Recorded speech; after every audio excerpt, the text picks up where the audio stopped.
Alors j'avais envie qu'on utilise le théâtre autrement que ce que j'avais fait déjà pour d'autres spectacles.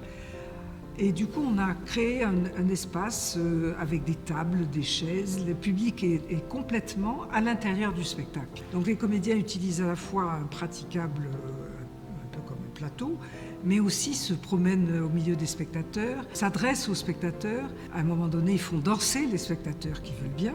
Il y a une ambiance un petit peu de cabaret qui donc casse un peu l'image traditionnelle du lieu. La plupart des gens qui connaissent ce lieu et qui sont déjà venus me disent « Ah, mais on ne reconnaît pas du tout, on ne sait plus où on est. » Ben, c'est bien quand on ne sait plus où on est, c'est très bien. Du coup, ça permet une proximité aussi avec le public. On déambule à travers les tables, parfois on s'adresse au public. Donc il y a un rapport avec le public qui est étonnant et qui est inhabituel. Il n'y a pas ce fameux quatrième mur où voilà, le public est dans son coin et nous sommes au loin, ou pas très loin, mais quand même plus loin sur le plateau. C'est parti de l'époque Saint-Germain-des-Prés, avec justement les cabarets à Saint-Germain-des-Prés.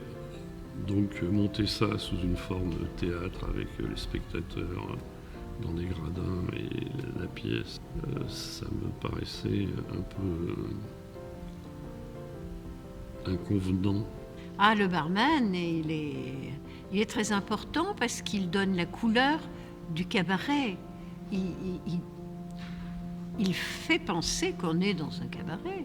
Et puis il évoque quelque chose des États-Unis, il évoque quelque chose des cocktails, il évoque...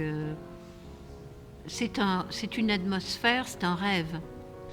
Et on est une petite transition entre le théâtre à grande échelle et le cinéma et tout ça. Donc venez dans un petit théâtre comme celui-là, en version cabaret, c'est intime. Vous serez tranquille, vous serez bien. On est bienveillant avec vous. Et écoutez Sagan à notre époque, comme aux époques d'avant d'ailleurs. Ça fait du bien. Donc venez.